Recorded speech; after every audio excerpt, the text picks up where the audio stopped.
Hello everyone, this is the Nameless One, and tonight we are going to be doing another Alicorn Discusses. We kind of messed up the schedule a little bit, so you get a double feature. Tonight we will be discussing the fandom OCs and why are there so many Mary Sues amongst them? Why so many? As Fujitech has just massive seizure. Come on, Fujitech. You can do it. I promise. Hold on. Technical difficulties.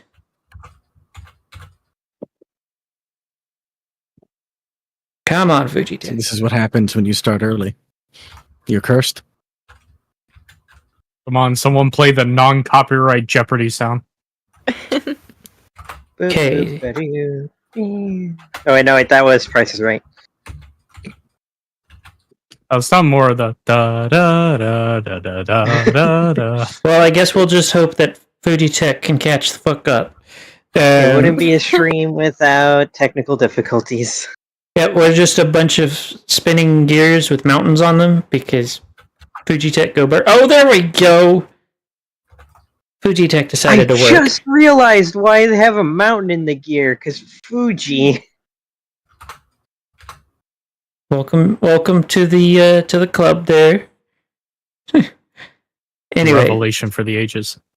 we're gonna go ahead and before we get started, remind everybody, don't forget to like, comment, subscribe, ring the notification bell, follow on Twitch, all that good stuff. More on how to support the channel at the end. And we're going to go ahead and get started with some introductions.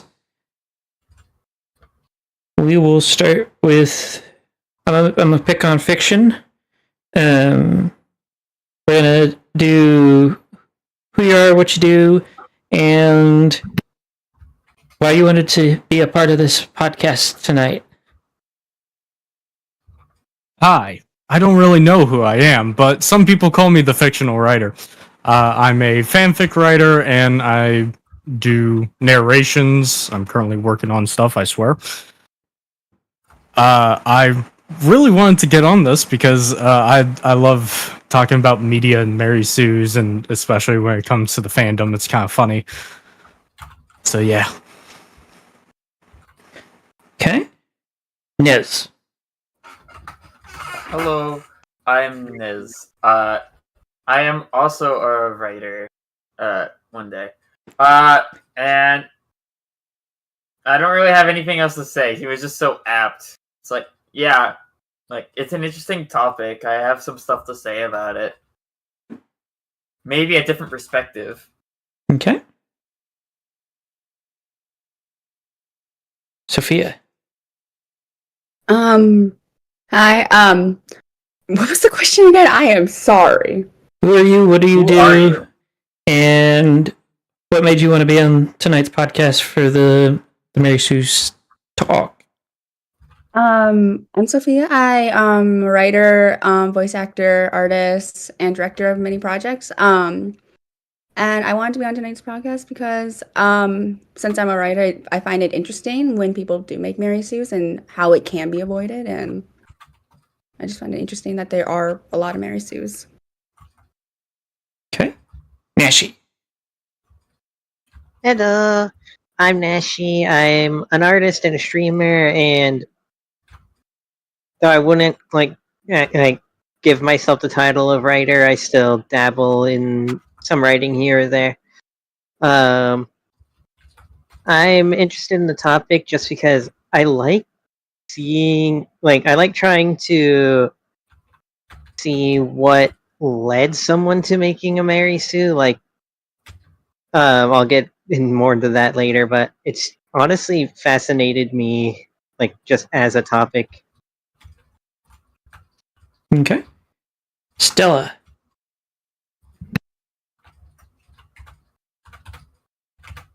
Hi, I'm Stella Starr. I'm a voice actor, singer, writer, and artist. And I really just like making characters, and I love the idea of like understanding how their brain works and everything. I know how to avoid how to make Mary Sue, so I like talking about it. Okay.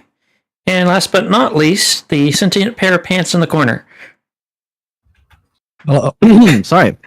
Hello, I'm the sentient pair of pants in the corner, otherwise known as Ignis. I am only an artist and a game designer. I do not write for myself, but I work with writers, so I try to keep up with what they talk about. The reason that I'm interested in this discussion is because I personally consider Mary Sue to be more of a pejorative than it is an actual like writing term, and I think it's good to tell people that maybe it's okay not to avoid them, because I think people are more interested in calling things Mary Sue than they are in making them, if that makes sense. Okay. And of course, if you don't know who I am, hi, welcome to the channel. Please subscribe or follow, depending on which platform you're watching this on. I am the Nameless One. I am a writer. I do lots of streaming. I've done various video topics. If you are noticing on the slideshow right now, it just changed, but I have also done a variety of writing-centric topics at HarmonyCon. And of course, I will be there again this upcoming HarmonyCon, so you should definitely check it out. Try and be there. But I've had a lot of experience with being accused of all of the three varieties of character we're actually going to end up talking about tonight, which is Mary Sue, Edgelord, and the overpowered character archetype. So, surprise, surprise, all three of those are going to be coming up in tonight's topic. So, The horror. The unholy trinity. before we get started, we're going to start with a bit of a rapid fire definition. So, the big three we're talking about are Mary Sue's, of course, the one that everybody loves to hate, edgelords, and overpowered characters.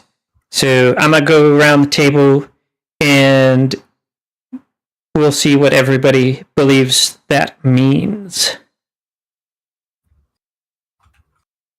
Don't worry about wrong answers. There are none, unless you just horribly screw it up for the purpose of proving that there is wrong answers, Ignis. I am so I was bad. thinking of doing challenge? that too. It's not just him.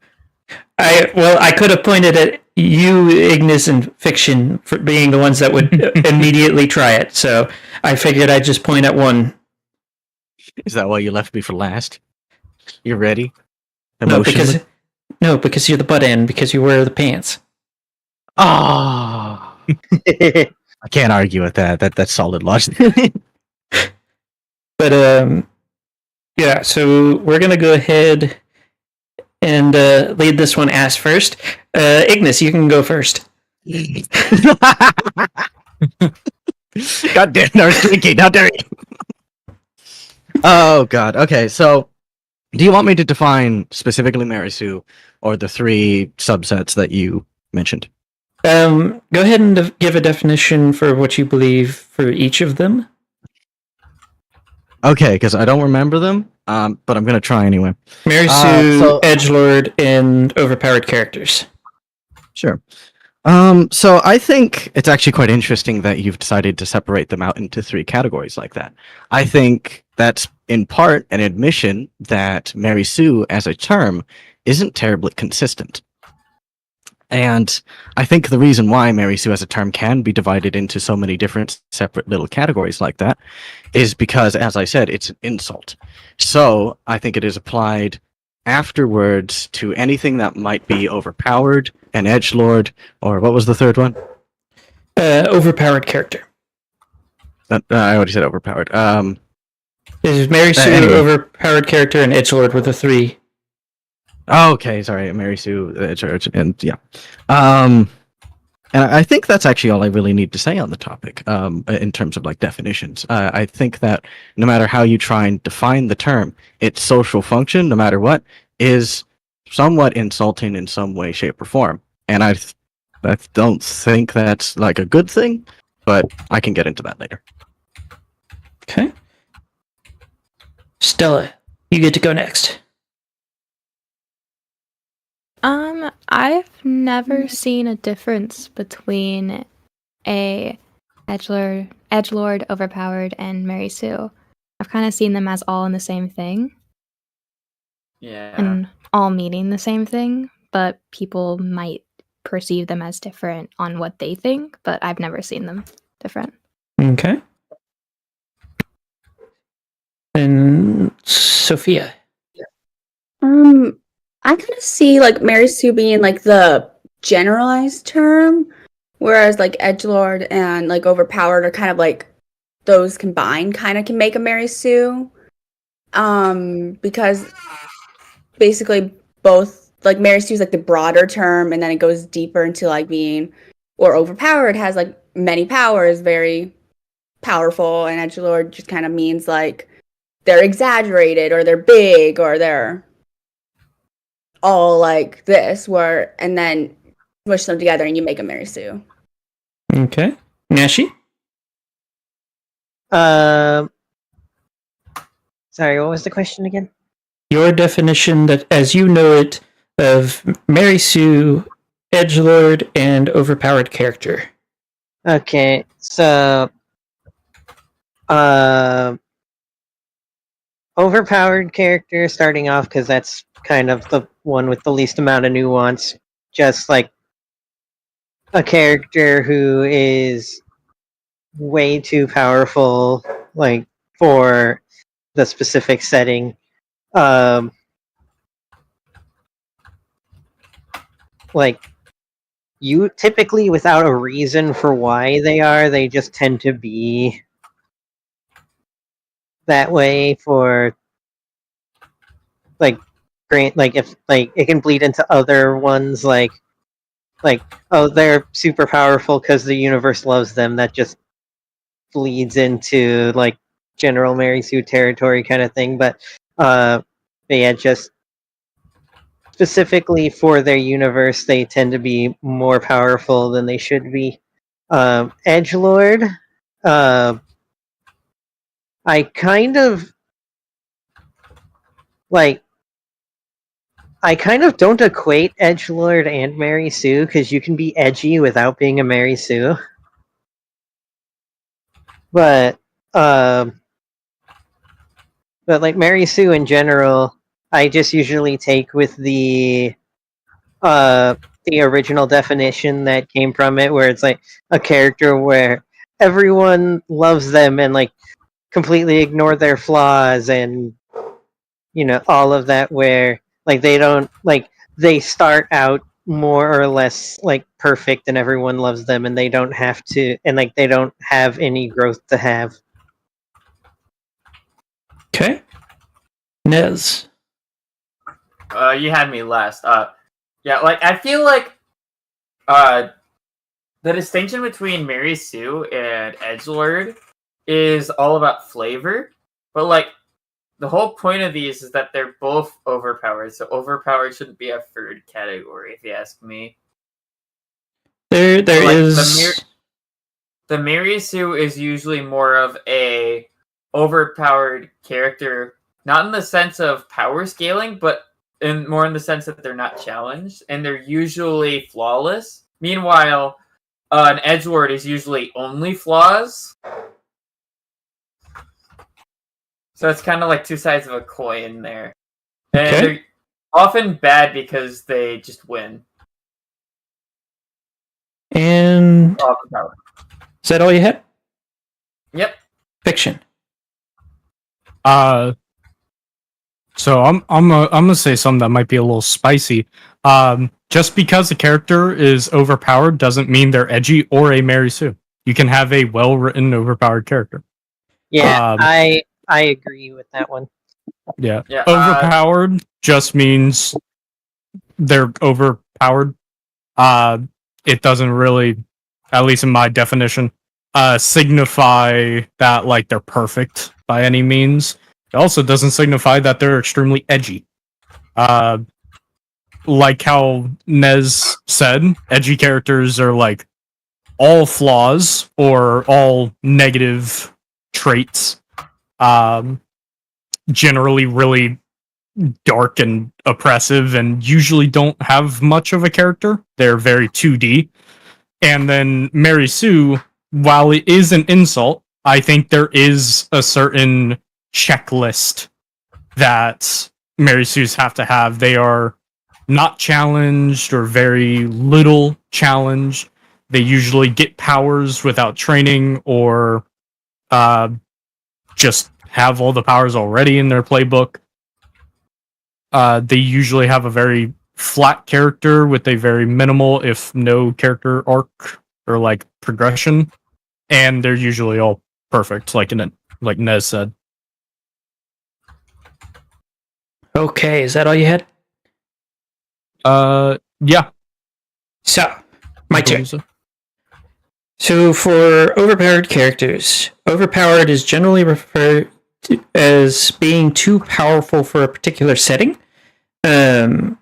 A lot of characters that are pointed to for overpowered characters are the likes of Omni-Man, Homelander, Superman, Goku, anything like that where their powers and abilities, even if it isn't immediately, will eventually be too overwhelming for a villain to handle, or like the admission that by DC that often Superman is just holding back because he doesn't want to obliterate everyone. Things like that. They are too strong for their setting. We will get into how to possibly fix things like that in a moment, if in fact that's something that is good for the story. But Edgelord. Edgelord is one that, though often conflated with Mary Sue, is actually generally the exact opposite of it. It is a collection. Well, technically, there's two edgelords. The first edgelord is just a red and black OC, and that's all that's edgy about them is the fact that they're darkly colored or spooky or kind of like scary to look at, and everybody calls them an edgelord without knowing anything about the character. The actual edgelord is the one that's standing in the back of the bar brooding about how he killed his parents because he had to, and he has no friends, as the entire party is trying to convince him to quit brooding in the corner because he's scaring off all the patrons. When taken too far, an edgelord will often also be a lone wolf style character that will run off people that would be potential like friends and family and whatnot for them. They will often destroy their own story purely on how much they hype up their edge. And then there's the dreaded Mary Sue. So, fun fact, I can't remember if it was a comic or a like newspaper story where the Mary Sue term first became like a measure of character. It was a comic submitted to a larger format. Yeah. I do know that the Sorry, term story. originally came from Star Trek, because there was a character named Mary Sue who like everyone who watched the show hated because she was, the perfect little girl everyone loved out of nowhere. Like it was clear like she was a writer insert character, and that's where the term actually came from too. And that is actually where a lot of Mary Sue's come from, is what is known as a self-insert. This type of character is only relatable to the person that writes them, because everybody else sees a character that does not struggle, and if the writer is self-aware enough to go, oh, there's no struggle here, they will insert something that will seem like it could be a struggle, and they will immediately overcome it. They are given all of the cool abilities and things with little to no effort, whereas other people will be like, oh, nobody's ever done this before, or you'll see characters that have spent their entire lives honing their abilities only to watch, Ray put two lightsabers together and block force lightning that was reputed to scourge entire planets of life. That kind of thing. Yep.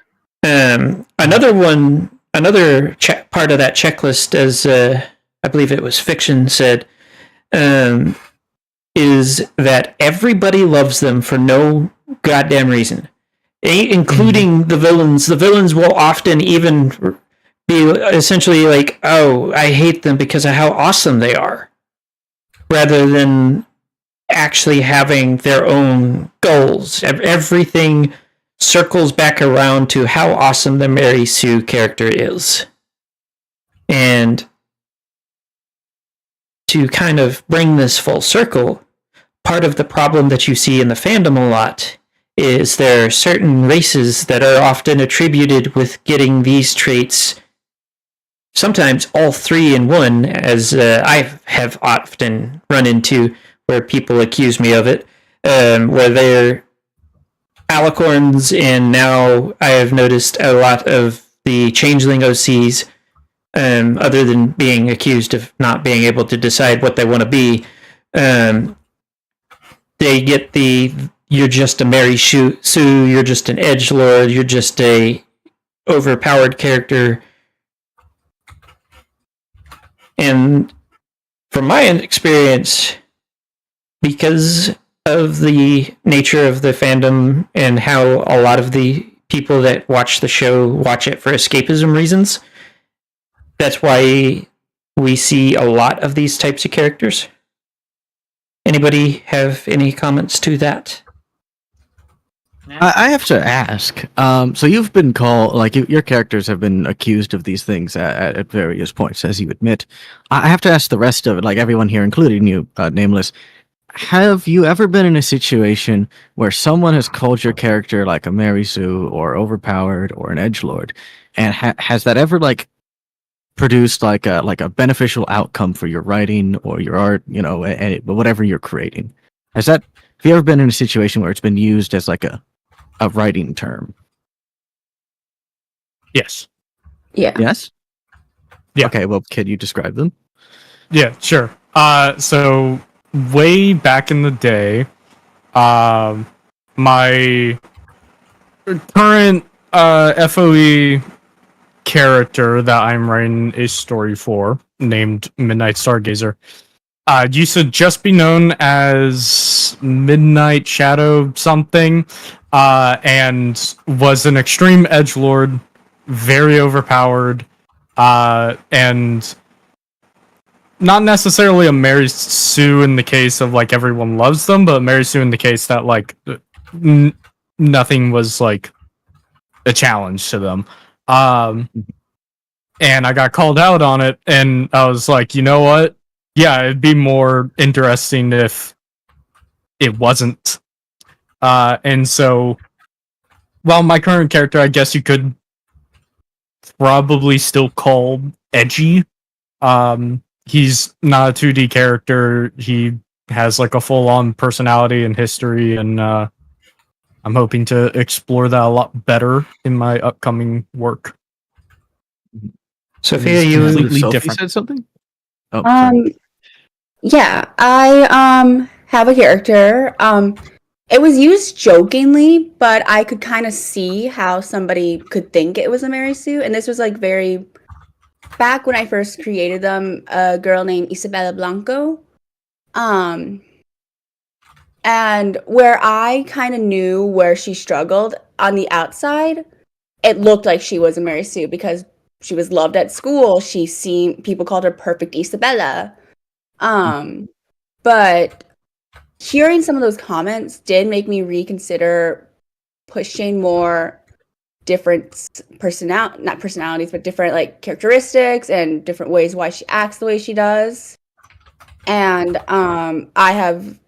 it has really helped me because I really benefited from that. And she's now a very fully developed character with 6 short stories about her that I've written. Or, okay, I say short, but some may argue that a 43-page long story is not short. I would. Nameless, do you mind if I ask another question? go ahead. I was going to say something to what you just asked, but we'll see what wait, you no, okay, yeah, sorry, you had something. No, I'm very curious about all these answers, so I would actually love to hear your answer, Nameless. So for me, a lot of the time, most of the people that throw words like Mary Sue, Edgelord, and overpowered character only ever do it because I use things like an Alicorn as my OC. So for the vast majority of the time, I've had people where I explain to them like the lore behind the characters. I've never really run into the people that actually keep that opinion afterwards. It does happen quite often, though, that I will show up somewhere, somebody will see my character, and immediately start sounding the alarms of here comes a Mary Sue / edgelord / overpowered character because it's an Alicorn. And, I look edgy. I love the aesthetic that is known as edgelord, so a lot of my characters look very edgy. And thus I get tagged with that a lot, whether the character themselves is necessarily fully fitting of the character archetype as well, as rather than just the aesthetic. Right, and we bronies love Edge, even if some of us say we don't. I mean, why was Cupcake so big back in the day? It's great. We'll just blood everywhere, please. Shock factor. Shock factor? I mean, I would say that the shock was because it was so edgy. But okay, so my secondary question is like, have any of you ever felt like this ambient fear of like having accidentally made, like any point in your creative history, like an ambient fear, like what if I make a character that's a Mary Sue or an overpowered one? No. Is this like a present threat in your mind? Nah. So, fun fact: when I joined the fandom, I had seen a lot of the sentiment around Alicorns, and I knew an Alicorn was the best fit for my character because, lo and behold, I haven't been in the fandom very long, so my big three characters that people know me for are the ones that were characters of other types beforehand, just transformed into ponies. And my Alicorn Shadowfire was almost a Kieran because I was terrified of the idea of being shunned for being an Alicorn. All right. Anyone else? It's just honestly, the Shadowfire makes a lot of sense for a Kieran, but fair enough. I mean, his name is still Shadowfire, but Ow, sorry. Sophia. Yeah, I've been afraid about that because one part where I struggle in writing is character development. And so it's hard for me to think of flaws. It's still something I'm working on my writing, and actually Stella helps me a lot with it. But it has been things on my mind when I create characters, but I've gotten a lot better at it, and I have a lot of fully developed characters, or mostly developed characters that I would consider that aren't Mary Sue's. Right. Now that you bring it up, actually, do you guys like? You guys have spoken on like how Mary Sue is like socially very elegant, within the narrative, and or like an author self-insert or something. Do you feel like the framing of a character having flaws and having strengths and stuff? Do you think that as like a system is a part like responsible for Mary Sue's? Because like, what do you mean? Oh damn it! I lost the question. Yeah, so you know how you might say that a character is flawless, right? What is a flaw for a character? Any submissions? I feel like me and Fiction could answer that. Yeah, please do. Nez was going to answer first, though, so go ahead. A flaw for a character isn't necessarily something like that wrong or bad, but something they have to like work towards. Like, you might, like, it might be something like they have a gambling addiction, or they're not super friendly. Maybe they're shy. Like, it can be a lot of things. It's just something that is generally negative. It doesn't have to be all negative. It can be like, there can be some benefits to it, but it's like something that isn't pure positive. Or leans more negative. I agree with Yeah, that. that makes a lot of sense. Yeah. Yeah. I also kind of believe that a flaw can also be a good thing, like where it's like one of their good traits that just turns into a flaw as well, like being too nice, which could lead them to being oh my gosh, gullible or like easy to manipulate or Naive. naive. So I want to add on a little bit to that. The thing with that kind of flaw, though, is it needs to be shown being used against them in order for it to be a flaw. One of the things that people will do with Mary Sue's is like, oh, they're way too nice, but then never show them getting taken advantage of in any meaningful way, except for like maybe just enough to make it seem like it's a bad thing, but then it turns into a good thing. Yeah, I Yeah, agree with that. Yeah, I definitely I agree agree with too. Nameless. I'd like to add on to that is like I think with flaws is that like how Nameless says it can be used against them. I'm also of mind that it is better to show them failing to the flaw instead of like the flaw appears, they're like tricked into an ambush because they're too trusting, but then they come out with like no scratches or anything. Like they need to have some kind of like, oh, this went bad because of my flaw, not, oh, that was a poor situation, but we went out all unscathed and we're absolutely fine. So the key word here is adversity. Flaws need to cause adversity, and if they do not, then they might as well not have ever been brought up anyways, because they are not important to the story. There's a thing called quirks, where it's like, oh, I can't drink water on Tuesdays, and people will call those flaws. That's a quirk. That's something that it may sound like it be detrimental in some way, but it's just one of these things that they talk about and then you never see it have a repercussion. Yeah. Yeah. With flaws as well, you want to make sure that the character that you are setting the flaws for, that it makes sense as well. You don't want to have a character that is like known for lying suddenly have the flaw of being brutally honest all the time because somebody told you there was no flaws.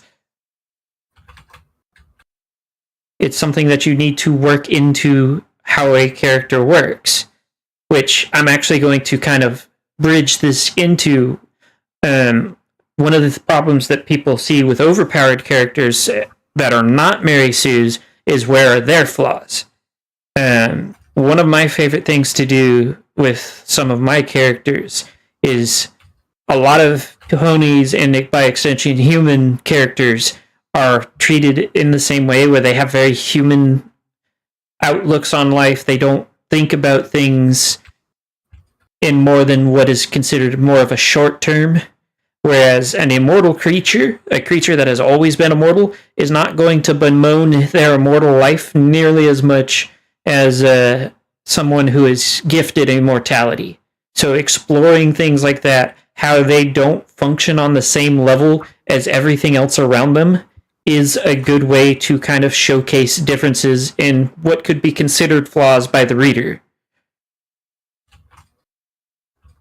That's honestly why you see a lot of people explore stories like Twilight's friends are dead now and she's immortal.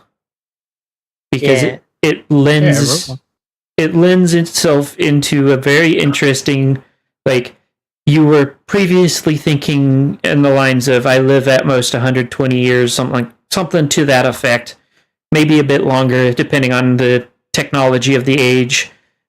Now I don't know when I die. It could be thousands of years from now. It could be tomorrow when somebody tries to stab me to death. But I don't have an expiration date that is expected of me, and my body does not deteriorate in a way that would tell me that I am getting close to the end.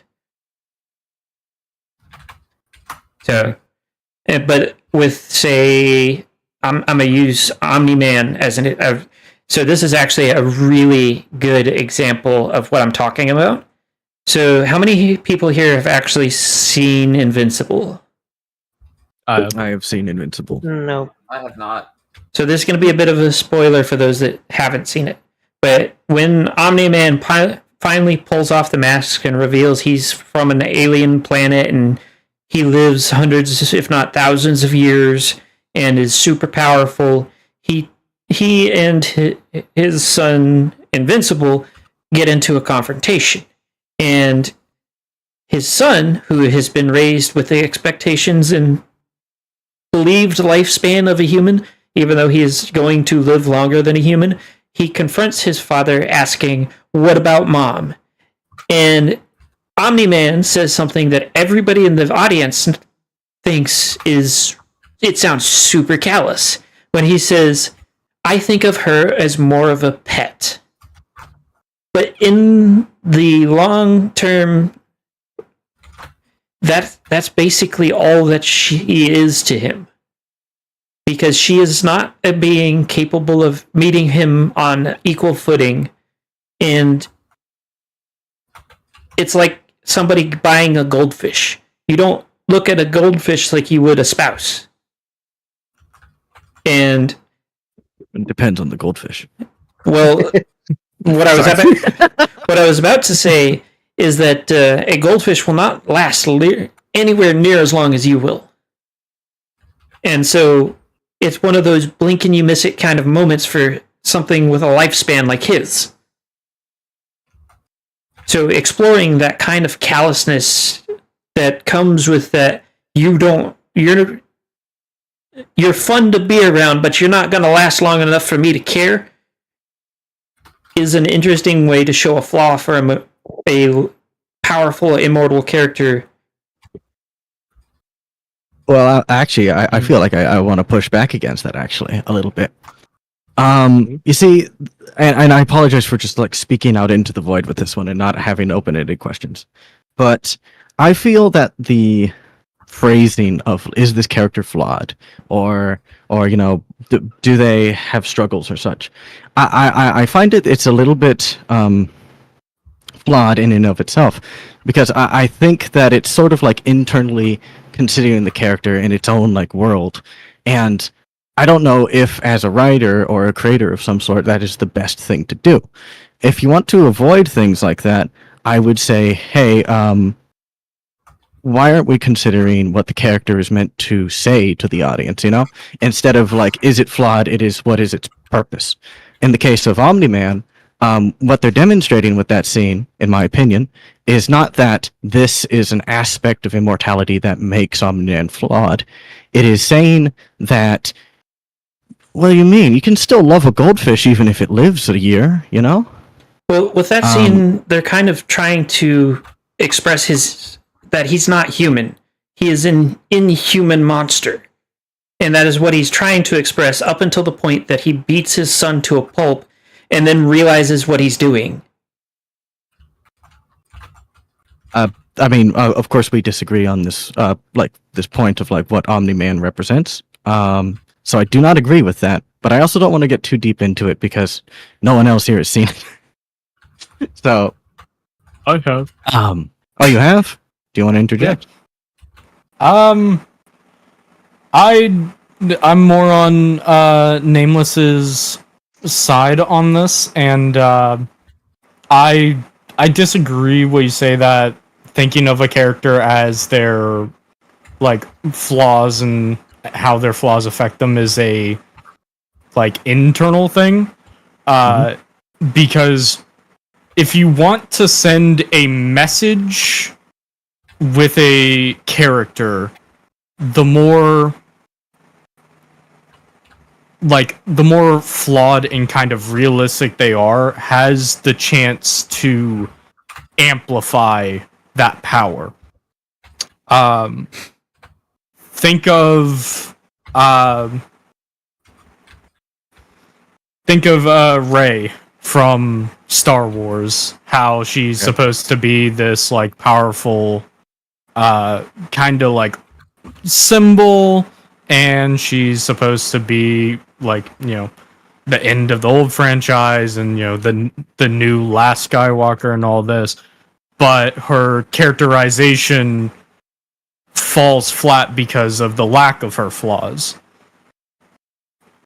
The And lack so of her adversity. message doesn't land.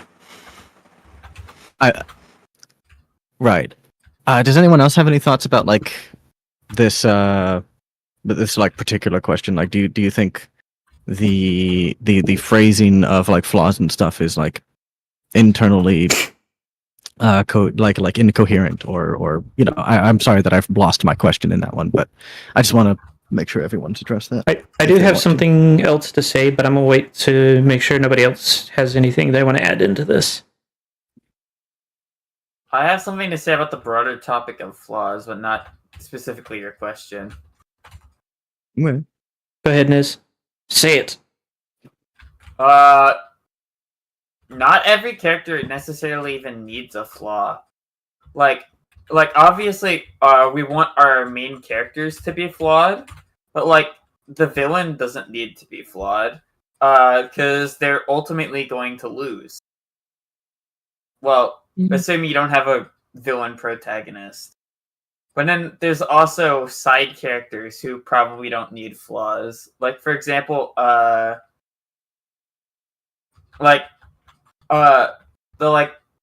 guy in the market who sells you something and it never shows up again. He doesn't really need a flaw because he's not the point. Yeah. You don't need to spend time giving every character flaws. So Yeah. I do agree with that, where the flat characters that aren't meant to be there for more than just like, hey, I'm delivering your mail, gone. The background characters. Yeah. They don't need characterization like a protagonist and an antagonist both do. Yeah, Go ahead, Nashi. I was going to say that actually brings up a thing I heard a while ago that I try to stick to is for every X amount of positive traits you give a character, the X can vary depending on circumstances or like how forefront the character is. But for every X good things you give to a character, you need to give them a flaw in return to keep it balanced. But I do want to challenge what you said about antagonists, though, Niz. Yeah, I was going to comment on that. I want you to name me a good villain that had no flaws. I mean, like, I wasn't saying that flaws can't be given to a villain. I was just saying, like, you can pull it off. Okay. I feel like that's a really unfair question when you can qualify flaw as anything, like being too nice, you know? You could pull any flaw out of your ass for any good villain if you wanted to. Like, I could say Omni-Man, but you could then just say, well, socially, he's dumb as hell. That's a flaw. So he's also known for outbursts of rage. He believes. Why is that a flaw? It's great for violence. He does lots of violence. It's a flaw because it's a negative character trait, and I don't perceive that as a negative character trait. He's a great at battle. I perceive that as positive. I'm talking about the negative, the violent outbursts while not in a battle, nearly breaking his cover to Mark's friend. I forget his name, the gay friend, by smashing in the top of his car when asking for where Mark is. That was right before he broke his cover. Yeah. By beating up Mark, so I don't think it mattered to him at the time. So yeah, exactly. It is a flaw, but he just didn't care about it because he had higher priorities. Just because a character doesn't particularly care about something doesn't mean it's not a flaw. Mm-hmm. But like how me and Nameless mentioned, it's not everything that can be counted as a flaw. It's things that matter to the story and things that have a weight to it. So Omni-Man nearly exposing himself because he's too mad would be a flaw because he just is beginning to not care and he's lashing out. His pride is also one that I would consider a flaw. he may be able to Yeah. back up most of his gravitas and I forget the word. It starts with a B. Blustering. But yeah, he may be able to back it up with power, but that doesn't make him any less prideful. Same goes for a villain like Thanos.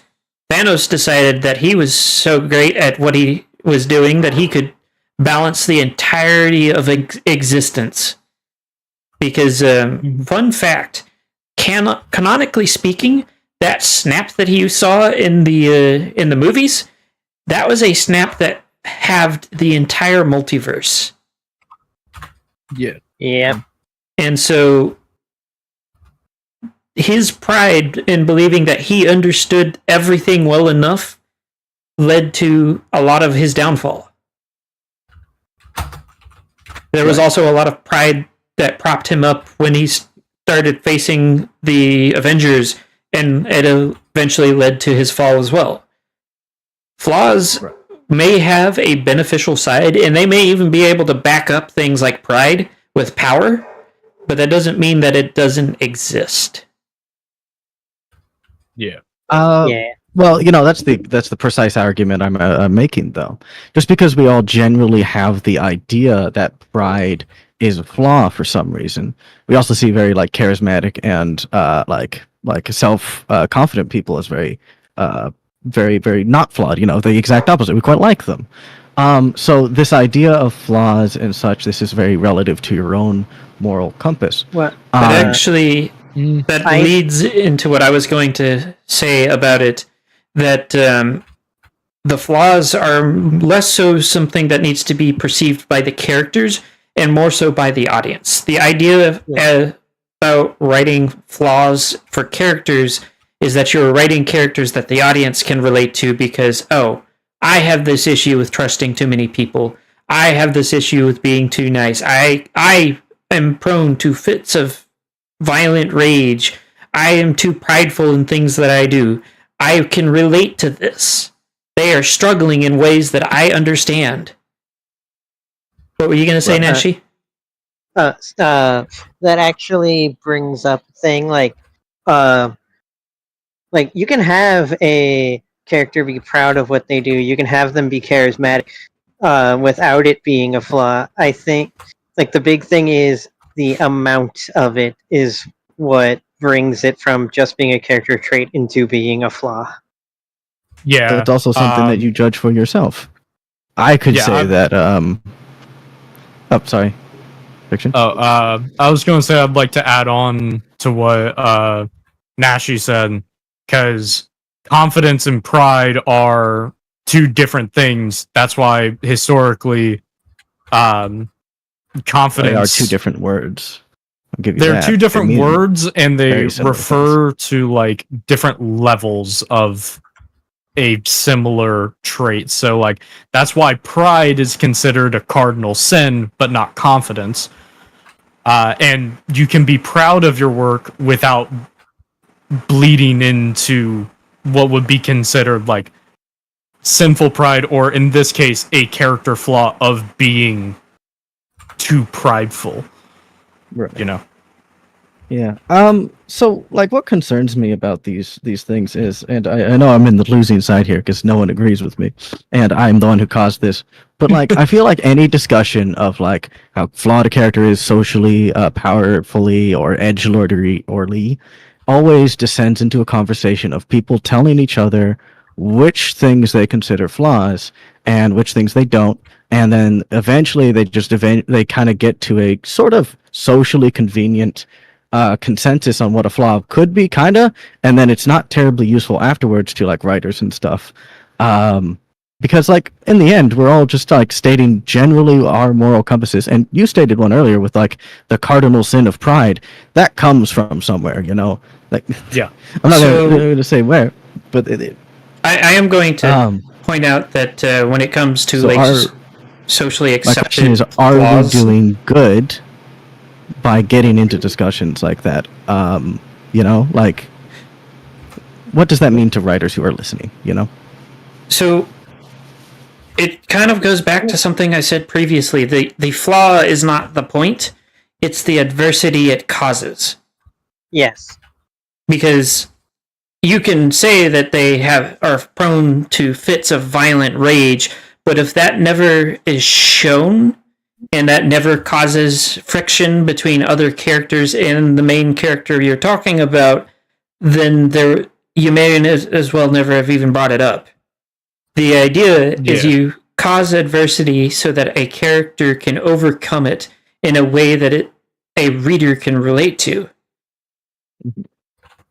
Because if you don't show them, like, if you either show them as never overcoming it, or, well, sometimes the never overcoming can be in and of itself a decent story, depending on how it's pulled off. But the other flip side that Mary Sues are known for is, oh no, flaw has happened. Okay, we're all good now.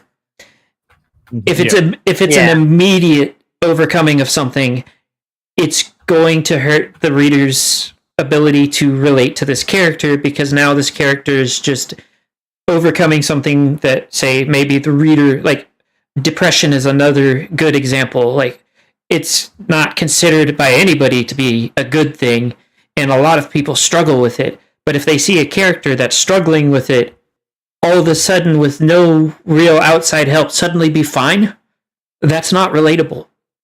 And in a lot of cases, depending on how it's pulled off, it will cause a reader to actively start rooting against the character that you want them rooting for. So actually, okay, so follow-up question then.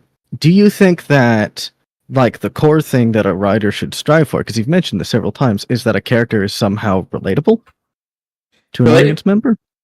Depending like what on struggle they're going through. So this would probably primarily apply to protagonists more than anything else, because an antagonist can be very unrelatable depending on, like, the kind of story you're trying to tell. If you're trying to be the Thanos type of, like, everybody's, like, by the end of it, everybody's sort of half rooting for him as well, because of just, like, the logic and, like, how he comes off as not as bad of a person as everybody would think he is. Like, that is something you can do. It does wear audiences kind of wear them down a bit, and modern audiences are getting very tired of it, because that's what, like, most of media keeps trying to do, is like, oh, they're so relatable. They had this tragic backstory. But a protagonist should be someone that a reader can relate to, even if it is an alien entity, that there is ways to bring the relatability to them. For example, like how I like to do it with immortal characters, where, yes, it's the reason for them ostracizing themselves is they don't want to feel the pain of losing connections. A reader can relate to that, where there are people out there that ostracize themselves because they've lost friends and they don't want to feel that pain again. All right. So the answer is yes and no. Is that what I got? I know it's a very complicated answer. Yeah, but I'm trying to. It kind of depends on the kind of character you're writing. If it is the primary OC, or in case of story writing, the protagonist, you want them to be relatable. Other characters can be very unrelatable, though. If you just see, like, the one character that delivers mail once, waves at you, and leaves, if they even remember that character, that's a fucking Herculean feat there. But if an antagonist is very unrelatable and the reader hates them, in a lot of cases, that's what you want for an antagonist. But a protagonist, if they don't like your protagonist in a story, then why are they reading? What is the point for them, other than maybe to see them lose, which, if it is a Mary Sue character, they will not. Or if it's an edgelord, it's a, please make them quit losing because this is getting tiresome. Right. Does anyone else want to answer that question? Which was, is the purpose of a character to yes, be, don't let my passion run y'all's answers over. No. I'm just restating the question. It's the purpose of a character to be relatable to the audience. That was I would say it depends on what you're writing, and your character does not have to be relatable or be written to be relatable in order to work. It depends on how you write them and the quality of said writing. okay. Anyone else? I think not necessarily relatable, but maybe like some like things that just make like you can see happen in real life, like maybe something that you're not relating to, but something that you can maybe see a friend relating to, or a parent, or I would argue there's because- still relatability, though. yeah. But I feel like You may not be able to personally relate to it, but you can relate it to something that's happened around you. I definitely feel like that makes a good character, because without it being relatable, you just don't. It's kind of just flat. But there's a lot of things that you can make, like lots of things relatable as long as you write it well. You can make a rock relatable if your story's surrounded by a rock. I don't know. Yeah. Those fucking everything, everywhere, all at once has a very relatable rock. They put eyes on it. Anyone else? I think Stella, you go first. okay. I think it's less about making it relatable to anyone, because making it relatable is more of a struggle than making it human. Making it human, it'll do the job for you. You just need to make sure that everyone can understand the character. Relate to it. No one needs to relate to your character. Mhm. No one needs to. It's more of, why are they doing it? How are they doing it? Is the reason behind why they're doing it. They're acting like this because of something in the back that we don't know about and we will learn about. Stuff like that. Making them human makes it 10 times more interesting than trying to make them relatable. All right. Yeah. 100%. I Someone else would, trying at to this pipe in? point, I would argue that being human is just going to be relatable in by default because we are all human. But Nashi was going to speak as well.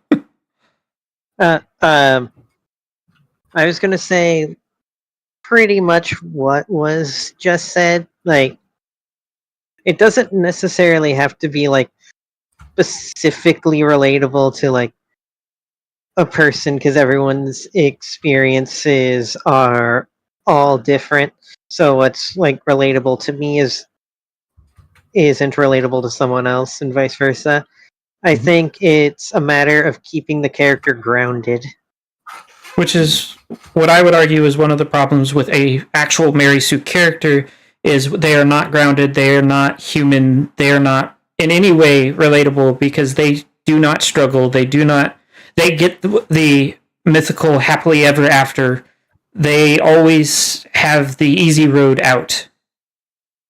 Exactly. Does anyone else agree with that? That Yeah. Mary Sue's are distinctly not human and not grounded.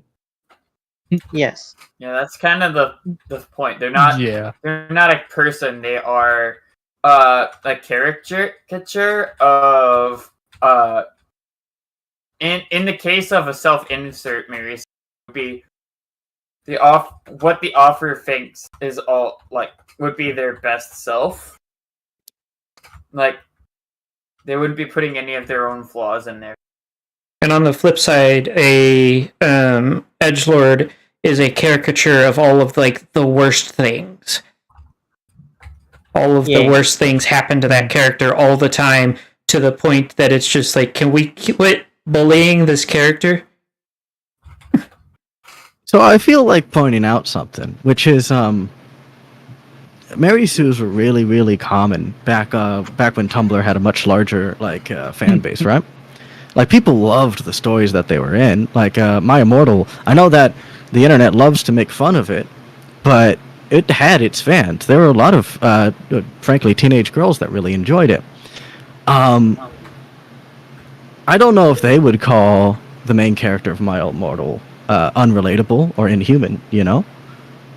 I would argue that a lot of those fans were probably more interested in. I don't know anything about My Immortal, but I'm going to go out on a limb and say that the main character was being chased by multiple boys at some point. It's a fan fiction of Harry Potter. Yeah, I kind of thought Being so. a Directing that. vampire. Yeah. So it's basically the same idea as, say, what's that vampire story that was like? Somebody help me out here. Twilight? Twilight? Yeah, that one. It's the same idea as, like, nobody really, to my understanding, I've never heard anybody say that they like the main character. They're all like fawning over the boys. That is actually hilarious that you brought that up, because I remember listening to a review of Twilight, and the reviewer couldn't even remember the main character's name, so they just called her Pants through the entire thing because she is entirely personalityless, meant for the reader to just wear like a pair of pants. Sorry, my name. Sorry. Okay.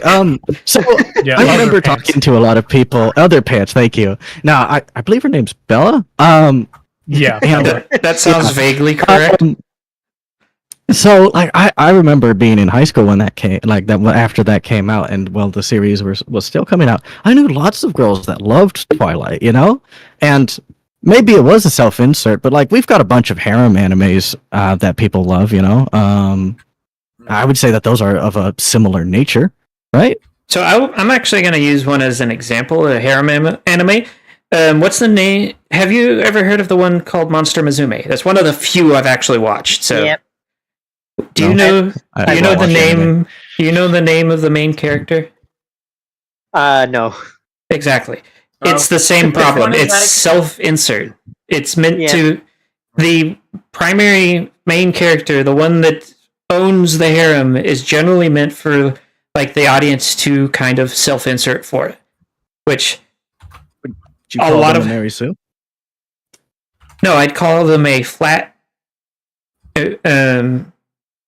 character. Which, if you don't know what that cardboard means, cutout call them for inhuman? for the reader to puppet around. they aren't meant to Would be. you call them inhuman and not grounded?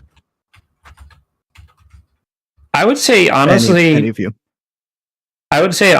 like pretty much, like in the definition that not human is not as in they're not literally human, because most of these characters are technically human, but they show no human qualities other They have than to have humanity.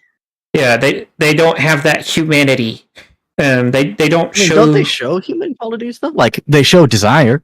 These Mary Sues from these harems around a girl being chased or a boy being chased is not. Do they show desire anything a else? Human emotion. Do they show anything else? Do they struggle? So I don't know. I would like to interject and say that something that is meant to be purposely like a fantasy, a fantastical to fill a certain niche. I don't want to say the other F word for it, but Oh yeah. Yeah, please don't. oh Wait, god, what? sorry. I, But What is- yeah, okay. but something that sorry, my computer decided to like blow my eardrums out for a second. That's why I stopped talking. But something that is meant to like scratch an itch or fulfill a fantasy does not care or take into account anything such as like Good character writing. the main character, because they're always going to be a blank character, or at least most likely going to be a blank character for you to just step into. If you They're not notice, taking into account stuff like flaws. if you notice, a lot of harem anime also have very one-note harem girls or boys, whichever Yeah. one you're looking at. You'll look at them and that's the gay one, that's the straight one, that's the one that's hiding in the corner with a knife. You got the one that's lol zany. And that's where stuff like yandere, kudere, etc., comes from. Their character is that one-note personality, and Yep. that's where the trope comes from. And Is because the characters are just meant to fulfill a very specific niche and by before becoming that entire stereotype. before Right, and you guys Ignis- were talking about how it's okay to do that sometimes with like a shopkeep or a mailman. Is not This- the hold function on, of these characters hold- very similar? Hold on. No, This is a very specific No. type of niche. This is something that is not meant for good character writing. It is meant to fulfill a fantasy, or as fiction said, it scratch an itch. It's not meant to be great writing. You may enjoy it, and there's nothing wrong with that. But we're talking more about good character writing. None of those have Okay, that. well, then Yeah. would y'all be interested in defining what good character writing is? Because I find that to be a very general term. Of course, It's they are. subjective. Personally, I like believable characters, but there's probably there's probably a little bit of preference involved. Although Good character writing are characters that are able to be enjoyed by a large audience. Ones that Well, have. harem animes are very much being enjoyed by a large audience. I'm not done But talking. not Thank for you. the reason that we're talking apologize. about. My brain just latched onto that. I apologize. That was rude of me. They can be enjoyed by a large audience, and they are characters that you follow because the character is interesting, not because they're big titties swinging around on the screen. Which is what you get with a lot of harem animes. They're there for the spectacle, not for the storytelling. Like, some of them do, I will admit, some do have interesting storytelling, but the vast majority are fan service, is what it's called. Good storytelling and good character writing has something that hooks you, not because you want to see more fan service, but because you want to follow the story of this character. You want to see what happens. You want to follow their journey. It's the kind of characters that when you finish this, like a major scene, you find yourself in tears or excited and jumping up and down. There's characters that will get you just as involved in their story, despite the fact you're reading a book, because of how well written they are. A harem anime will almost never have that. I say almost because there are some harem style stories that do have good writing, and I'm not going to let Ignis come in with some of them have good writing.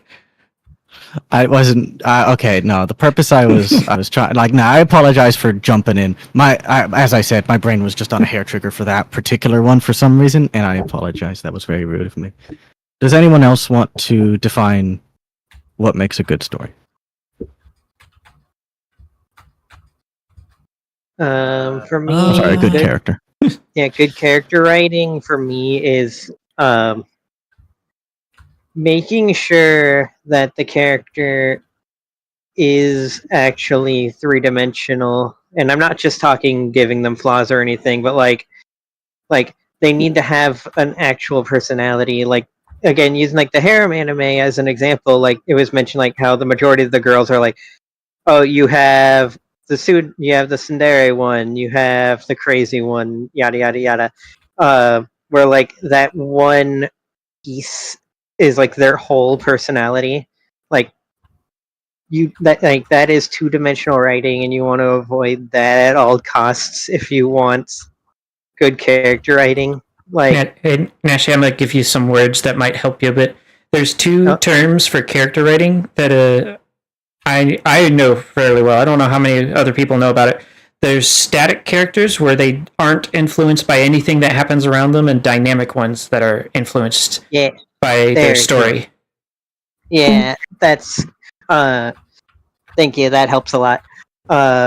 Like, actually, a great example that came to my mind, since we're trying to talk like Mary Sue's as like in the fandom or as the pony, like a great example of like my brain just shut off for a second. Blackjack.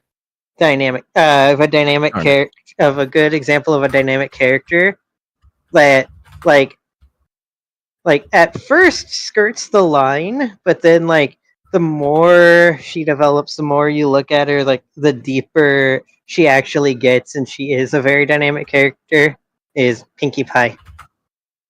she starts off as like, oh, this is just gonna be the comic relief character, isn't random. it?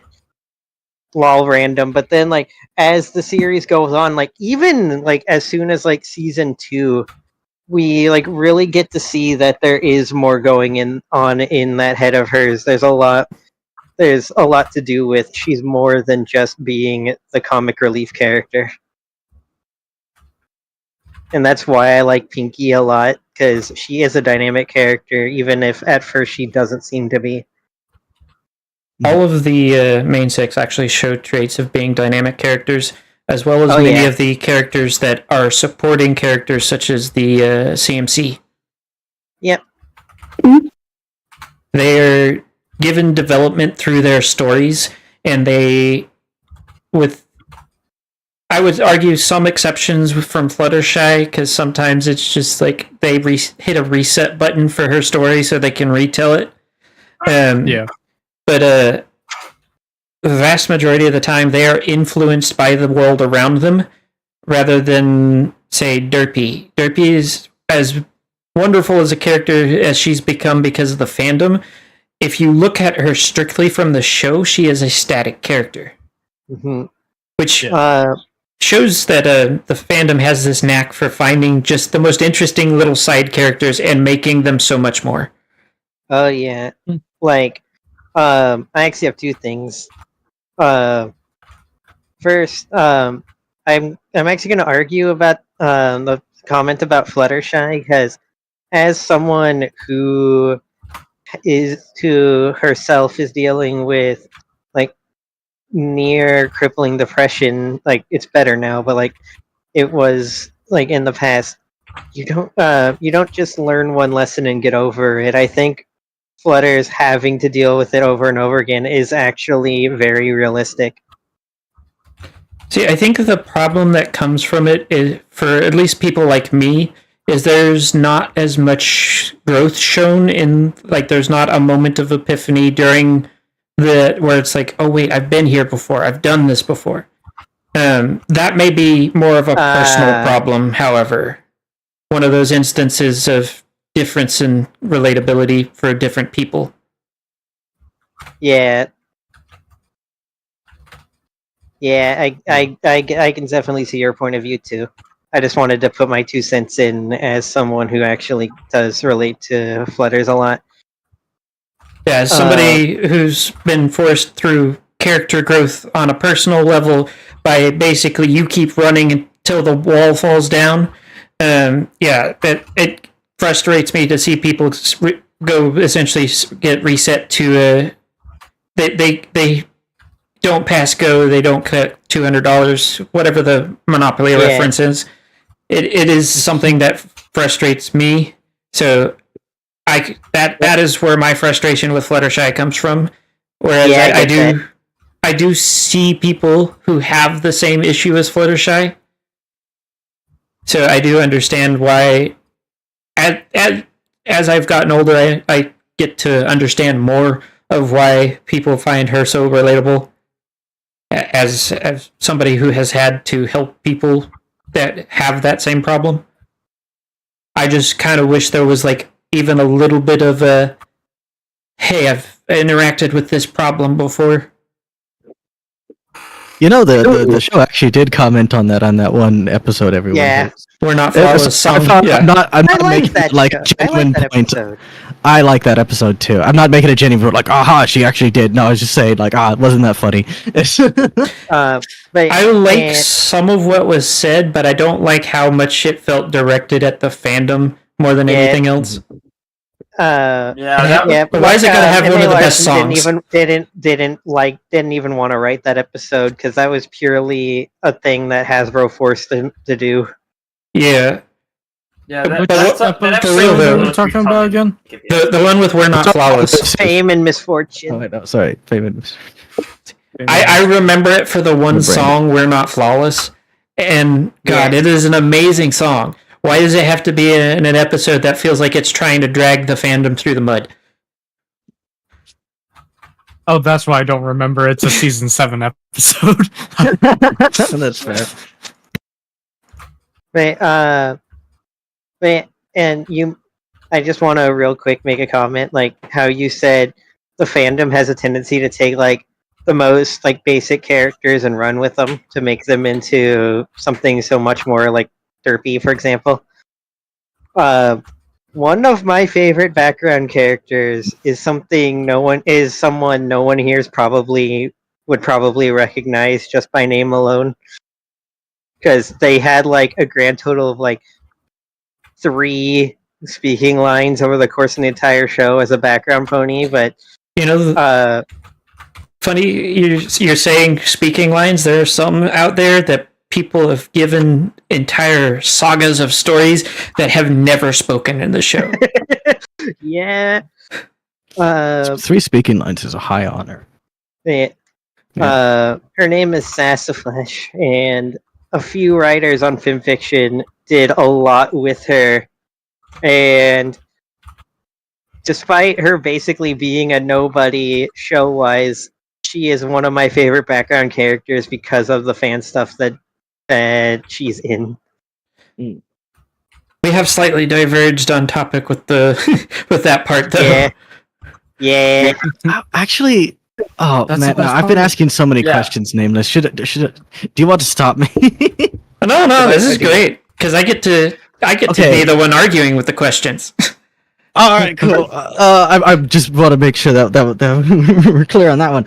Okay, so all of the examples you've brought up, of negative examples of Mary Sue's, Rey from Star Wars.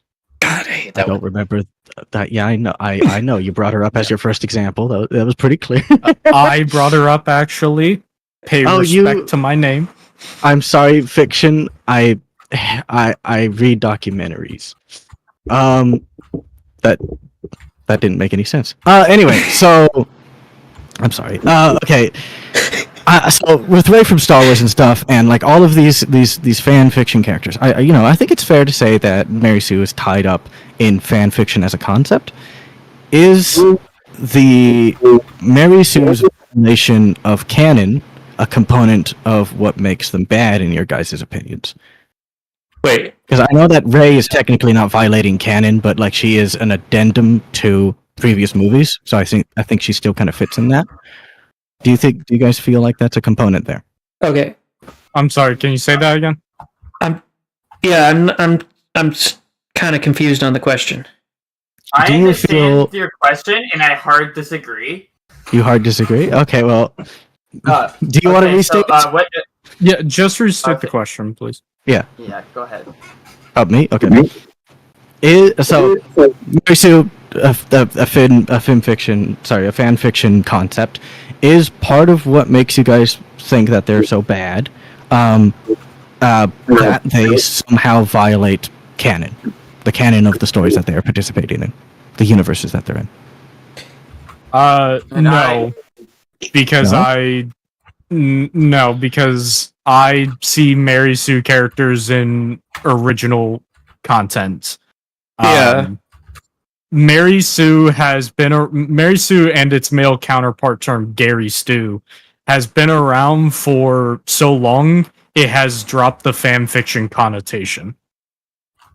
In popular usage, I should say. It is often used in conjunction with the term fan fiction when they're talking about things like the new Star Wars movies. I think they use it for like that one Velma series where they're like they conflate fan fiction with bad. It's fan Right. fiction, thus it is bad. But Let me change the question. Oh, sorry, you weren't done. a Mary Sue and a Gary Stu, like they can be in any type of fiction because it doesn't really like. You can't have a character that has like characters with no flaws that have no adversity to face and have no character arc to go on are not a stranger to original fiction. So it's not something that is unique to fan fiction. So you do see more of them because you see more amateur writers in fan fiction. And fan fiction has a much lower bar of entry than official published works. You don't have to get it through editors. You don't have to like try to as hard like you could right now spend like an hour, write something up, as long as it meets the length. I'm pretty sure you could publish it on FimFiction, whatever the other versions are, Wattpad. I think there's like a Wattpad, AO3, fanfiction.net. Yeah. You see more of them because of the fact that you have writers that haven't learned better or don't want to learn better, that are able to publish their works more freely. So fanfiction sees a much higher volume of them, but they're not exclusive to fanfiction. Definitely. Cool. I don't have any follow-up questions, I'm afraid, though. I Nameless saved me. Okay. Well, actually, now that we've gotten to this point, we've covered just about all of the things that I was going to hit anyways, and how to write characters a bit better than how to make a Mary Sue overpowered character. Maybe we should hit on edgelords a little more, because we primarily focused on the Mary Sue, and we did a bit on overpowered characters as well. How are we going to make recommendations to those who decided to write edgelord characters? And I don't know. I have no problems with edgelord characters. I like them. I do as well, but there is ways to do them wrong. So just give your character a break every now and, because if it's constant bad stuff happening all the time, then the reader is gonna get worn out, and then they're not gonna be as invested. It's more bad stuff is happening. You gotta give your character a break, and you need to give the reader a break. That's kind of Give funny. them a beach episode. That's a terrible It submission. doesn't even have to be a whole episode. It could just be a coffee break. They go eat lunch, or they have a talk with a friend. One of the two, there are two things that I like to do with my edgelords that make them much more relatable, much more human, and less violently everything sucks.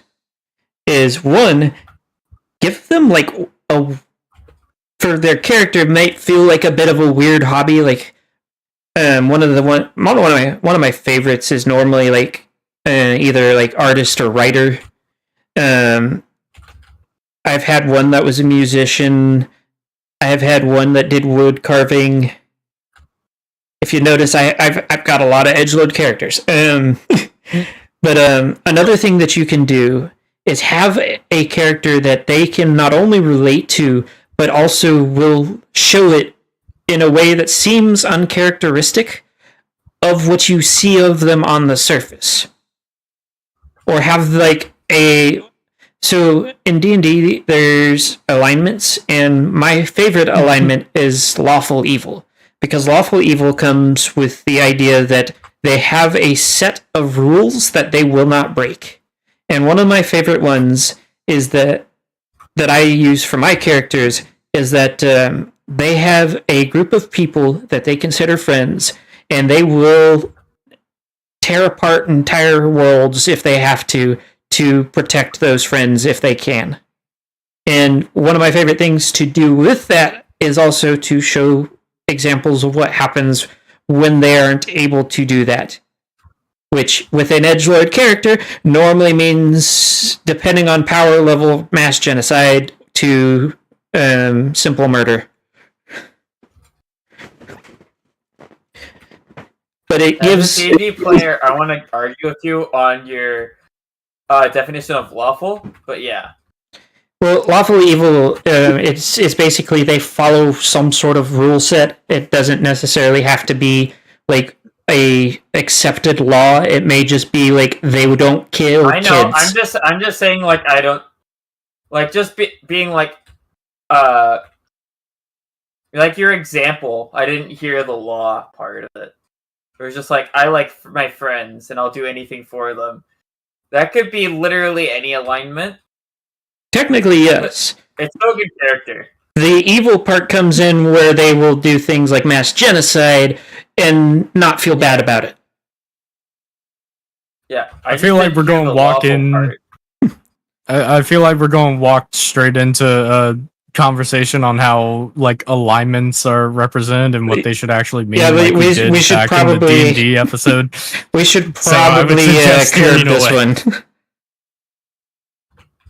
Yeah, but yeah, that's one of the things that I like to do with my edgelords to make them less of the prickly, nobody wants to be around them type characters. I'm Very relatable. gonna throw this one at Ignis, and Ignis gets to say if there's anything that he would do to potentially improve an edgelord in terms of story writing without compromising the edge. Do you want me to answer that? Like, is that the question? Or Yeah, okay. So how to make I'm gonna be very insistent about this fact. I'm an artist. I work with writers. I just try to know what's up. Not, I don't do the work myself. So, of course, you don't keep that in mind. Poser. Extraordinarily accurate. I will not argue against that.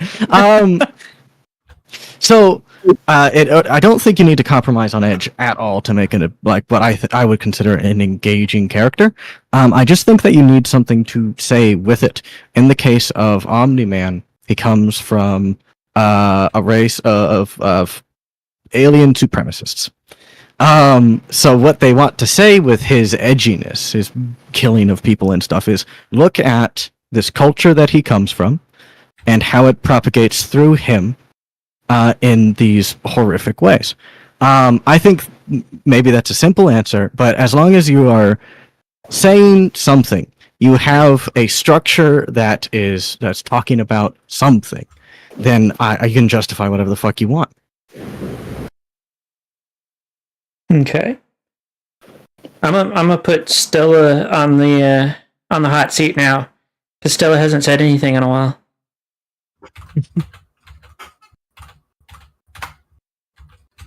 Stella, are you muted? Stella's been stunned. Sorry, my computer glitched out really bad, and I bet that happened as soon as I was called. What happened?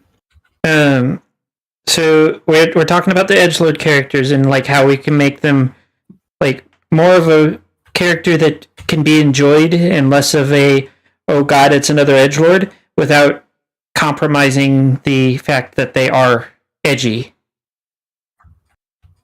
Because at least the aesthetic and like some of the actions can be very interesting if done well. And what way would you do it to make it done well? That was very awkwardly worded. No, you're fine. I understand. I would just make sure the reader has some sort of good. Like, it's not only bad. The reader gets to see some good in your world. It doesn't even have to be the character, but some good in the world that gives them a break from so much bad, while still keeping the fact that of the aesthetic and everything. Because I personally think that's awesome. I love reading dark things. Okay. But a lot of people need a break somewhere. It doesn't even have to be the character, but somewhere in the story. And it would be good, I think. Sophia? I could agree with what you said. It's like, is giving them maybe like a weird quirk, or like what Stella said is like putting something good. It doesn't have to be like good in their life, but something good in the world, just to get away from all the bad, just for even a hot sec, because it wears your reader down. It's more of like when you're reading, you're just like, their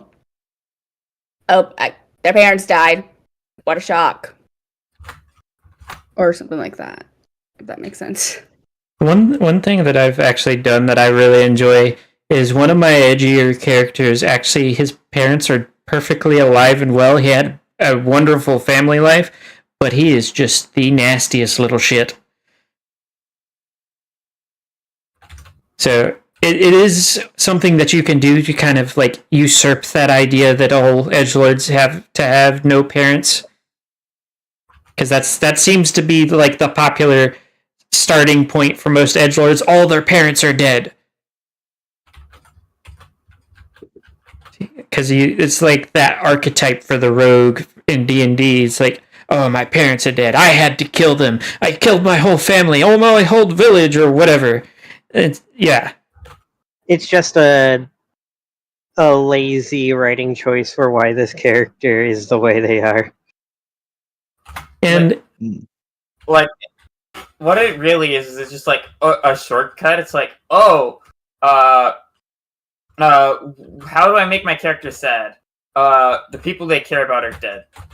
I mean, like, you can do it well, but like oftentimes in the edgelord type of characters that we're complaining about, they didn't bother to put effort into it. That's usually why we're complaining. Fun fact, Right. you can have an absolutely vile character that fits the edgelord archetype, both character writing and in like the stylistic choice, and have just like the best home life that it makes no sense why he is the way he is, because sometimes that's just the way people are. Yeah. You do also, though, when it comes to an edgelord character, need to make the decision: do you want the audience to like them, or do you want the audience to hate them? Because it's going to go one of two ways, especially if they're front and center. Do you mind if I clarify my my position a little bit, because I felt like I left it out a little bit vague? Sure. Thank you. So I do want to provide a couple of examples, because I disagree with the idea that you need light moments to make it work, but I only have video games as example. So I understand that there are other elements at play, but I feel like a game that I've played recently is called Babidi. It's free on Steam. That game is depressing as all hell. It's a big a world of brutalist architecture, and brutalist architecture is a great sign that something sucks, and there's never a happy moment in it. It's all about how everyone's life sucks there and they want to leave, and I personally love it. Another example of a game that has very few moments of narrative or mechanical light spots is Rain World. It has them, and they're wonderful, but they're very, very, very, very, very rare. And another example I would say is maybe Portal. The first Portal has a light ending. What does it? It's kind of a depressing ending. So I just think that there are lots of examples of characters that are, for the most part, just putting you through hell. And personally, I find them very gratifying. So, I feel like everybody that I have talked with and have talked to me, I am also guilty of generalizing this. When people say light, especially in the terms of edgelords and grimdark, specifically more towards grimdark for me, where I describe as needing a balance of light and dark. An example of what I mean by that is like, have you played Little Nightmares? No, I haven't, but I'm familiar. Little Nightmares. The Little Nightmares is a very dark game. It is very, very depressing if you realize what's going on. Which it's not hard to do. But what I would consider a light moment is when Six walks into a room and out comes a little gnome. He hands her a sausage. There's a couple of times where things like that happen. It kind of turns more grimdark when instead of eating the sausage, she eats one of the gnomes. But the idea behind that is like those moments where the gnomes come out and help her. Those are the light moments. The light is going to be very muted compared to the dark in edgelord stories, in grimdark stories, in horror stories. But it gives just enough of a break to the reader that it's not like beating them down and running them over. Like, for example, I would say Mad God. You and I are familiar with that one, Ignis. That one That doesn't is even have a main character. that it does not, but it does have that type of storytelling where it basically runs you down because there is no real break. There is no moment of Yeah. oh, that was nice. Oh god, it's over. God, stop. Well, there is one moment where they have those little things eating the maggots, but then they get eaten by like a wolf thing. But no, you're completely correct. That movie's a fucking misery. Yeah, so they, Okay, but actually, I have a follow up question. Of course, for all of you. So all of the examples, I realized something. I've given you all examples of settings that are extraordinarily harsh and have very few moments of lightness. Another one that just came to mind is Iron Lung. No happiness in that game whatsoever. Can a setting be a character? And if so, can a setting be a Mary Sue? Or Mary Sue-esque character? that is a very complicated question. Yeah. I would say I yes can't to the immediately character. answer that. I would say yes to the character, but no to the Mary Sue. Because when it comes to showing character in a setting, the traits are different. The setting can be very flawed and all of that, yeah, but like you can't show humanity as easily.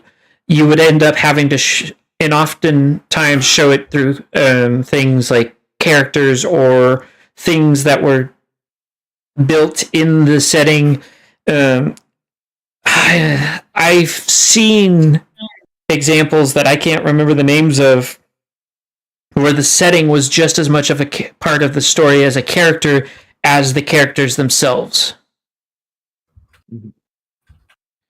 I do have an example loaded, but I also want to give other people the opportunity to answer. Yeah, I was about to say, does anybody else have anything they want to add to that one? Because that is a very difficult question. No. No, I can't think of anything. I don't have anything to add other than, yeah, I think a setting can be a character or have characteristics, but I don't think it can be a Mary Sue because it would need to fulfill like very certain checklists. Yeah. Like to be a Mary Sue, you kind of have to, like a Mary Sue. Big part of it is that they're never challenged. How are you supposed to challenge a world? Yeah. Like, how am I supposed to challenge Hyrule? Environmentalism. But there is Yeah, That's but like, the exact opposite. there is like storytelling traits that you can give to an environment that will make it feel like as much of a character as any side character, but it never. I could never say that it would fully fulfill the idea of being like an actual like protagonist type character.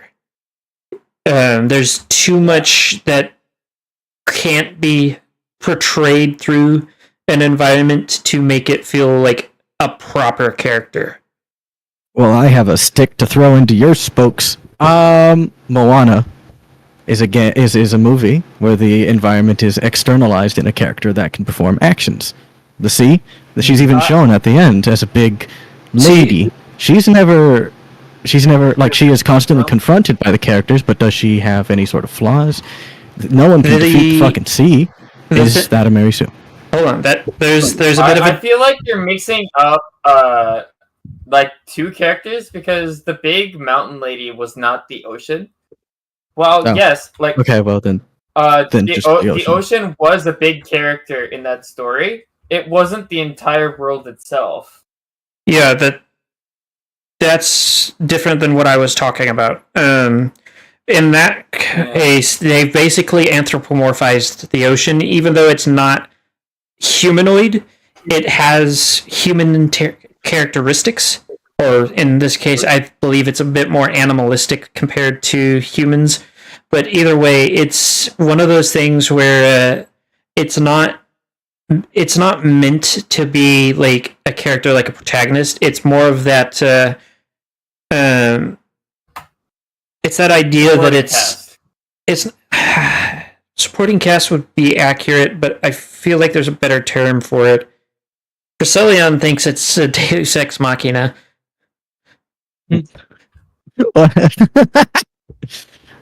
Sure. I mean, I of course I disagree. I do consider it just an actual character that has like back-to-back interactions with the main character Moana. So I don't know. I feel like it just kind of fucks with the. So I will admit I haven't seen this movie, so I can't necessarily say, but it sounds like it was probably more of a static character. So yeah, it's definitely a static character. Yeah, I guess if you want to shove it into that box. I would say in this case, it's a difference between, at least how I was saying it when you asked the question, when you said, like, can the environment be a character? I wasn't thinking of an anthropomorphized version of the environment. I was thinking of the literal environment. So, like, the background of the story, not necessarily plants and stuff, but the setting. But you can. So if you It's being a lot more metaphorical than literal. Yeah. So if you anthropomorphize the environment, yes and yes, because then it just becomes an outright character. If you're doing what I was thinking, you're saying. I still stick with my yes and no. Oh no, you were correct in thinking that. I was just, throwing a stick in the spokes. Yeah, okay. Then I would separate that into like a separate category. Then, like I would also say that it's not necessarily overpowered, because overpowered means it's too powerful for the setting it's in. It's literally the ocean, and the mountains can get up and walk away apparently. And I know there's some giant lava thing somewhere in there too. You at that point you're playing around with what are essentially literal. Well, actually, I think they are literal deities. So yeah, they're literal gods. Yes. Yeah. So that's not overpowered, and that's not Mary Sue. That's just you're talking to a literal god. Mm-hmm. And that's just power scaling. I think his name is. Oh god. I think his name is Maui. Shows that even deity characters can have flaws. Yeah. The big buff dude played by The Rock. Yeah, that's Maui. Okay, so this please shut me down if you think this question's dumb as hell, but I'm just kind of curious. So if we take the idea of like overpowered and this being somewhat related to like Mary Sue and yada yada yada, players in video games, as I said, I'm a video game absolutely man, so overpowered. Can they be a Mary Sue? It depends. Here's the distinction. Mary Sue isn't necessarily just overpowered. Mary Sue is also usually flawless. In a video game, it depends on the game. Yeah, it depends on the writing. If you're going with like a silent protagonist, then they're technically their flaw is that they are the player and they make the player's mistakes. Yeah, they make you get infinite retries, so it doesn't matter. So actually, this is a good one to bring up. Undertale shows a lot of like how a player can portray flaws in a game, because the player oftentimes doesn't ask the question on whether they should do something. It's whether they can do something, and if they can, they will. And that's kind of the idea that is explored with, say, the genocide route.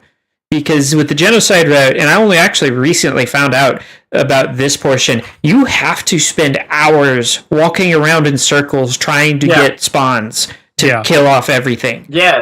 So it's showing that the player's not thinking about whether or not they should, but more like they are thinking about whether or not they can, and that is in and of itself kind of a flawed line of thinking. Yeah. I would like to also build on with that with Crossbreed Priscilla from Dark Souls 1, who is in a very out of the way, completely optional area that a lot of people just miss. and you are outright given the opportunity to leave and are told to leave, or actually, Yeah. your only ability to leave is to kill her, I believe. I think you No. can. No, yeah, you like, can just walk past the her, way right? it works is she is the boss of the optional area. Yeah, of however, the painted world of to not leave Arianos. the area, you have to walk past her. Yeah. However, if you hit her, the door gets locked, and you have to kill her. Yeah. But if you don't hit Okay. her, then you can just leave. So she's an entirely optional boss, but it comes down with the conditioning that a game like Dark Souls has, is that the moment you're in a room with someone who's larger than you, they are instantaneously a threat, and you must kill them. Yeah. I would argue that a lot of video games, the flaw tends to be that the player character is murder hobo. For the ones that don't have combat, so like some of your like more horror type games, the character is given more characterization within the story, where you see them having to overcome the adversity, and oftentimes you are the one forced to overcome it for them. There's still a lot of characterization that goes into that would not classify it as a Mary Sue. You may have some pretty fucking overpowered abilities, like pouring water on your hand and it's stitched back on with no, and it repairs your coat and everything, Resident Evil style. But you're not necessarily. It's actually, now that I think about it, from that lens, it's kind of hard to find a actual like Mary Sue type character that isn't just like a blank self-insert type where they aren't given the opportunity to fail, which games by their nature should be giving you opportunities to fail, do things wrong, to show flaws. And a lot of good games will exploit the flaws that the character shows. Elden Ring, I'm actually playing through that on my Twitch channel right now with friends.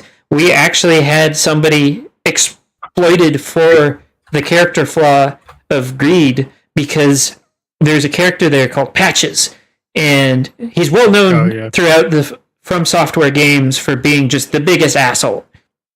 And the first time you meet him is because you opened a chest with his stuff in it, and he comes to beat your ass, then he surrenders. If you spare him and then come back, there will be another chest, at which point he teleports you. That chest opens and it teleports you somewhere that by that point that you've met him, you should not be ready for.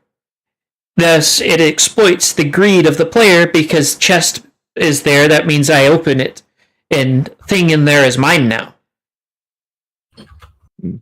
Yeah. Well, mimics are the greatest punishment for what's greed. it called? Yeah, punishment for greed. I wish to pull us back into the core of the discussion, because I feel like I am very happy that y'all entertained my question, but maybe we've strayed a little bit far, So all of this falls into passions of mine, and I will not shut up most of the time. Okay. I don't. When does the podcast end? By the way, I don't know how much time we have. I generally keep When it we to ran out of about. stuff to talk about. Yeah, I generally try to keep it for 2 hours to respect other people's times. But if everybody's enjoying the conversation, then it technically can go farther. The longest I think I've done is 3.5 to 4 hours. But that depends on subject matter, and people do have things to do other than sit and listen to me ramble. Right. Do you think this would be a good point to start wrapping things up? I don't know. I feel like people are starting to quiet down a bit. Do you guys have anything else you want to contribute? I mean, I had one final question I thought we could go through, which was just like, what are your final thoughts on Mary Sue's? What would you want to say to aspiring writers or artists? As a final thought, that would be the question. If we are wrapping up. I want to see if anybody else has anything to add before we answer that.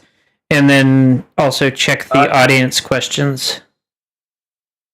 I've got a note, pleasant note to end it on, but Okay, then do you want to save that for after we answer any questions? sure, yeah. Ice, do we have any questions? Give it a moment for Ice to answer. Because I didn't see a thread in there. No? Okay. Then I guess we'll go ahead and run around the table and final thoughts on Mary Sue's. We'll start with Stella. Huh? Final thoughts on Mary Sue's. My brain didn't answer immediately. Sorry. It's fine. I think that it's just perspective on certain things, and other things just if you want and feel like what you see as a Mary Sue you want to avoid, then avoid it best you can. And if you think that you can make it work the way you think you can make it work, do your research and maybe you'll make something new. Okay. I'd clap if my microphone could pick it up, but know that I'm clapping internally. Sophia. I'd say that avoid it as like not avoid it, but like when you're a new writer, you're going to make mistakes, and when you're a new creator, you're going to make mistakes, and you just have to learn the obstacles around it. And in order to create something, you just have practice, and so that's just what it takes to not create a Mary Sue is just practice, I would say. Okay. Nashi. I'd say, yeah, Mary Sue's are gonna happen, especially to new writers. It's all about being able to practice and see and learning how to make the more well-rounded characters, and and I feel people shouldn't be shamed for making one because it's just it's just a writing mistake like anyone else, like any other writing mistake, and it should just be like a moment to grow, not a moment to be shamed. Okay. Fiction. You are indeed gonna make a Mary Sue or two in your time. However, when you go to fix them or correct them, don't overcorrect. Don't give them 1,000 flaws just to say they're not a Mary Sue. If it's only one flaw and that's all that you need, make it meaningful. Make it matter to the character. Make it matter to their story. Make it a part of their personality more than just a quirk to say, "Oh, I'm too nice." Okay. And bringing up the rear, Ignis. Yes, the rear, the best wait. part. Hold on. Oh wait, We forgot Nez. Oh. Nez, you go next. We gotta keep this joke going. Ultimately, Edgewords and Mary Sue's aren't a problem in themselves. They are a sign that you have messed up already. Okay. Is that it? Just making a better character overall usually solves the problem, even if you fit the definition 100%. Being a Mary Sue is a symptom, not the overall problem. Okay. And now for the butt of the joke. now I'm a joke. Darn it. All right, so I do have many things to say about the concept, but to sum it up, I think that Mary Sue. I actually like Mary Sue's. I've never actually encountered one that I like. Like I could say, oh, this was objectively a bad thing. I think Ray's fine. You know, she doesn't do much, but you know, I wouldn't say that she's an insult against writing, or any of them. Like I mean, you could say Blackjack and Project Horizons is kind of Mary Sue adjacent. You know, I like her lots. But I have her on my shelf. And And I think that like the quality of Mary Sue-ness is largely up to the reader, whether or not they want to connect to the character, whether or not they connect to the thing that you're saying. And if you are saying, like as a self-insert, that I want to be this or I like to be this, you may find your audience, maybe. And there are lots of people that have historically liked characters like that. But I also think, not as again, not a writer, that Mary Sue's are a problem of, of course, there's the experience thing, but also of the construction, considering characters as a type of flawed thing with, I don't think that necessarily is the best way, and I think you may find yourself making Mary Sue's as a consequence of conceptualizing them like that.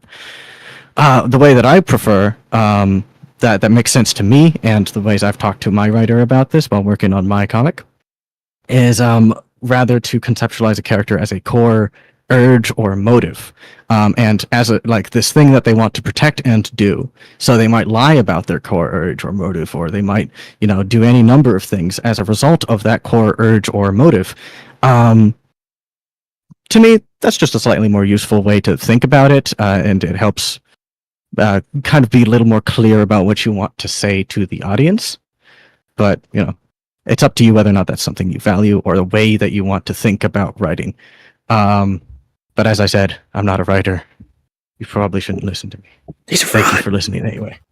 I am a fraud. A poser. And for me, I have actually two pieces of advice. One for writers, one for readers. For the writer, readers, viewers, whatever. For the writers, listen to feedback. Just because somebody says your character is a Mary Sue doesn't mean that they're right, but it also doesn't mean that they're wrong. Ask them why, figure out what it is that they've decided makes them a Mary Sue. Then look at the character and decide on whether or not that's something you want to change on a character. When it comes to an OC, OCs don't matter as much as a character in a story writing what other people think. When it comes to a character in a story, however, it is one of those things where you do want to have an audience that you can appeal to. A target audience, I believe, would be the term for it. Now, for the reader, viewer, whatever you consider yourself, don't always judge a book by its cover. Just because a character is an Alicorn doesn't mean that it's a Mary Sue overpowered or edgelord automatically. They may have edgy aesthetics, they may be a darker written character, they may be powerful, but that doesn't automatically mean that you need to insult them for what they are or what they look like. Find out more about the character before you judge it. Because you never know, you might find some interesting stories. And Nez, you had something you wanted to end us off on? I said it. That was the thing I said about. Okay. It's a symptom, not the problem. Well, you are the problem. Feel bad. Sorry. In that case, for those of you that may or may not still be watching, if you enjoyed that and would like to see more of it, don't forget to like, comment, subscribe, ring the notification bell, follow on Twitch, all that good stuff. We do this every Friday. We either do Creator Roundup or an Alicorn Discusses. We try to leapfrog it, but sometimes the schedule gets a little messy. Other than that, if you want to show further support to the channel, other than the YouTube, whatever it's called, memberships, at this point I can't keep track of it. And then Twitch subs, all of those are much appreciated support, as well as if you can just throw a super chat or bits or things like that. There's also my Patreon and the link for my partnership with VoiceMod. All of that is very much appreciated. Big thank you to my priest tier Patreons, Cameo Shatterness, Ice Crystal, and Scarmix. Without y'all's help, I couldn't keep doing what I'm doing. For those of you that are interested, I will be live on Twitch probably later tonight, and then tomorrow we will have Lost Memories Second Chances will be coming back after its short hiatus, and then Sunday we will be continuing the Heart of Darkness campaign, And of course, throughout the week, we'll have the usual game streams. Thursday is the Indie Horror Showcase. If you would like to be able to recommend games, feel free to join the Discord, which is free to join. And you can also find me on Twitter at SpireHero94. It shows up as the nameless one for the screen name. Other than that, everybody have a great evening, and don't forget to drink water. Hydrate or dihydrate. Goodbye.